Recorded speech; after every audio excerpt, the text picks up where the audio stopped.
hope everyone is well and take enough precautions against this virus. And as you know about the situation, but still we believe that we shall overcome and we win the war. But we can't break the ties with our studies. That's why we arrange these online classes. I hope all of you enjoy it, and I really thankful to our authority, to our management, as they give me the chance. So let's start. If you are not ready, then pause the video for a while and take out your books and copies.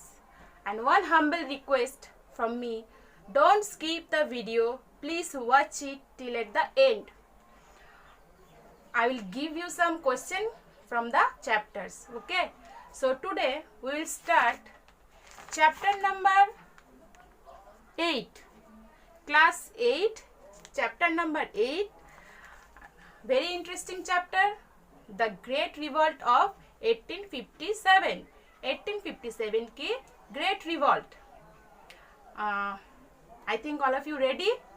May I start? Okay, may I start or I will wait for a minute? Let's start. First, causes of the revolt. Causes of the revolt. 1857 revolt. The British land revenue policies angered many chiefs and land lords by robbing them of their power and privilege. As everyone is known, British आने के बाद they were coming in India.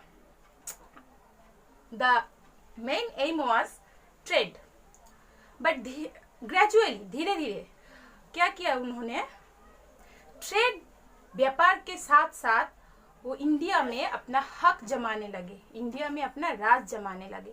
इसलिए वो बहुत कुछ policy apply किए और सबसे इम्पोर्टेंस जो है land revenue policies. Land revenue policies चालू होने के बाद, राउतवाड़ी, मौलवाड़ी, ये सब लैंड रिवेन्यू पॉलिसीज चालू होने के बाद देखा जाए तो बहुत सारा लैंडलॉर्ड्स जो है उनको बहुत प्रॉब्लम फेस करना पड़ रहा था. प्रॉब्लम मीन्स पहले जो लैंडलॉर्ड जो रिवेन्यू कलेक्ट करते थे किसान लोगों से, पेजेंट्स से, वो सब उन्हीं का था. लेकिन ब्रिटिश आने के बाद वो सब्सिडियरी अलायंस चालू किए. सब्सिडियरी अलायंस से क्या हुआ, लैंड के ऊपर से लैंडलॉर्ड की जो हक है वो थोड़ा सा कम हो गया और ब्रिटिश के अंडर आ गया. ब्रिटिश सब्सिडियरी अलायंस के थ्रू ये बताए थे कि अगर आप अपनी जो लैंड है, अपनी जो साम्राज्य है या अपनी जो एरिया है, वो अगर आप हम लोगों को कंपनी के अंदर करते हैं तो कंपनी पूरा उसकी रिस्पॉन्सिबिलिटी उठाएंगी. और कभी अगर दुश्मन देश आप या फिर कोई दुश्मन देश नहीं बोलेंगे, कोई दुश्मन राजा या दूसरा कोई लैंडलॉर्ड्स अगर आपके ऊपर अटैक करे तो कंपनी का रिस्पॉन्सिबिलिटी होता है पूरा उस चीज को या फिर उस अटैक से आपको सुरक्षित करना. बट इसके पीछे ब्रिटिश का एक बहुत बड़ा मकसद था. क्या रीजन क्या था, क्यों सब्सिडियरी अलायंस चालू किए थे ब्रिटिश? लैंडलॉर्ड्स की फॉर के लिए नहीं, बिल्कुल नहीं. ब्रिटिश धीरे धीरे चाह रहे थे ऐसे करके धीरे धीरे वो जगह को कैप्चर करना. इसी द्वारा ब्रिटिश ने ठीक इसी प्लान से सब्सिडियरी अलायंस के थ्रू ब्रिटिश ने क्या किया, अयोध्या को कैप्चर कर लिए. दूसरा, लॉर्ड डालहौसी, उन्होंने चालू किया doctrine of lapse. Doctrine of lapse से क्या हुआ, डॉक्ट्रिन ऑफ लैप्स से कहा गया था जिसके पास अपना खुद का बेटा या फिर खुद का किसी भी राजा के पास, नवाब के पास, अगर उसका खुद का चाइल्ड नहीं होता है, उसका खुद का औलाद नहीं होता है, तो वो जो है उसकी साम्राज्य को ब्रिटिश के हवाले करना पड़ेगा, कंपनी के अंडर चला आएगा वो उसकी किंगडम्स, उसकी साम्राज्य.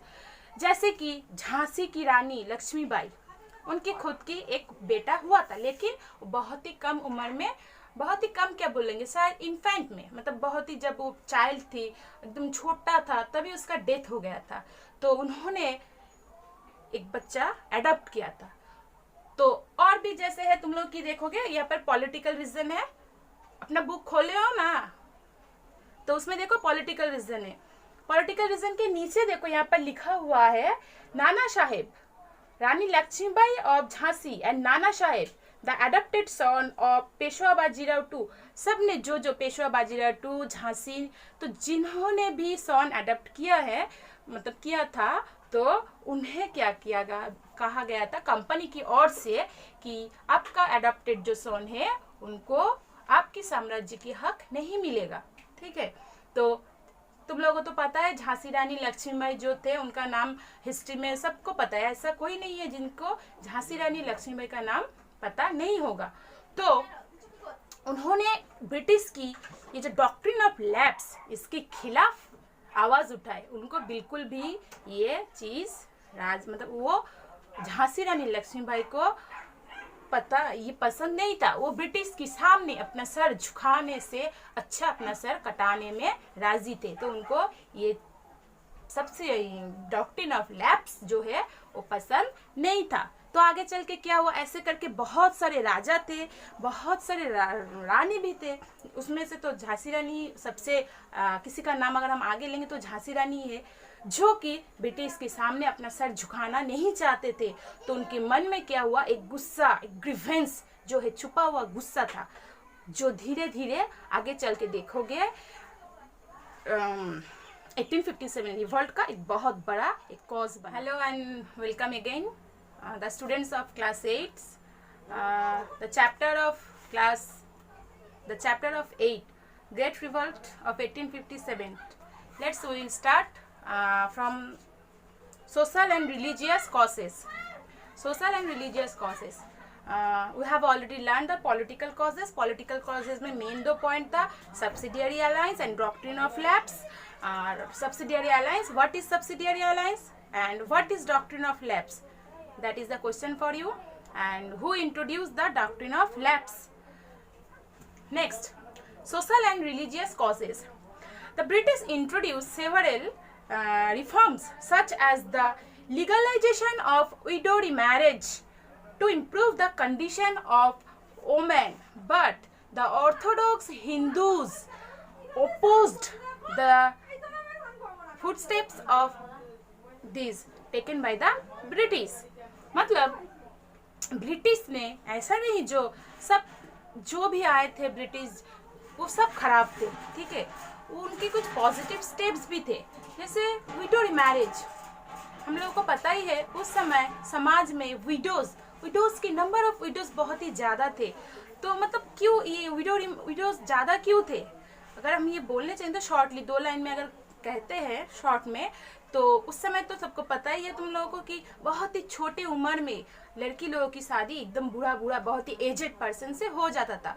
तो ऑब्वियसली वो पहले मर जाते तो समाज में क्या होता था, विडोज, नंबर ऑफ विडोज, मतलब छोटा बच्चा जो जिसकी लाइफ में कोई चाहत, कोई डिजायर पूरा ही नहीं हुआ, वो विडो बन जाते हैं। उसको पूरा व्हाइट साड़ी में लपेट के घूमना पड़ता है, मतलब व्हाइट साड़ी में ही समाज में अगर देखते तो व्हाइट साड़ी वाला छोटा बच्चा लड़की लोगों को ज़्यादा देखा जाता था।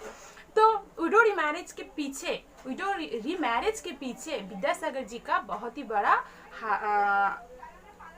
कंट्रीब्यूशन था, वो 1856 में हुआ था, ठीक है।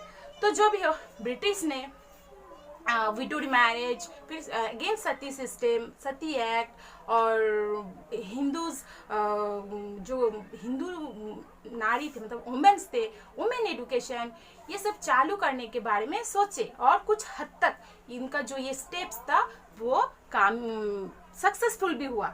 लेकिन ऑर्थोडॉक्स हिंदू जमींदार कुछ फैमिली थे जो बिल्कुल भी नहीं चाहते थे कि उनकी समाज में वुमेन्स की पोजीशन जो है वो बढ़े, मेन से आगे वुमेन जाए, ये उन्हें बिल्कुल भी टॉलरेट नहीं था, बिल्कुल भी हजम नहीं हो रहा था। तो वो ब्रिटिश की ये जो अच्छा फुट स्टेप था, ये जो पॉजिटिव स्टेप्स था, इनके भी अगेंस्ट गए, उनको ये पॉजिटिव स्टेप्स भी डाइजेस्ट नहीं हुआ।